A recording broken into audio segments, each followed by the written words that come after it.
Sitä kutsutaan harhaoppiseksi. Harhaoppiset kuolevat 40-koossa. Ei ole uskonnonvapautta, ei ole sananvapautta. Niin kauan kuin olet keisaria vastaan, ei ole minkäänlaista suvaitsevaisuutta. Jokainen on uskonnollinen fanaatikko, jotkut enemmän kuin toiset. Mutta kaikesta huolimatta he saarnaavat hyvää sanaa, joten tällä hetkellä kaikki ihmiskunnassa yrittävät laajentaa imperiumiaan tähtien halki. Jos olet harhaoppinen, et usko keisariin, ansaitset kuoleman. Jos uskot kaaoksen jumaliin, olet myös harhaoppinen ja ansaitset kuoleman. Jos olet muukalaisrotu, olet saastainen Xenos ja ansaitset kuoleman.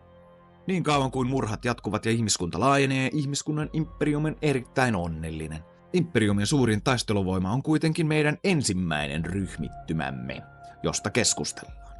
Astera Militarum, joka tunnetaan myös nimellä Imperiumin kaarti. Melko helvetin kovaa kamaa. Olet valmis. Peli ohi.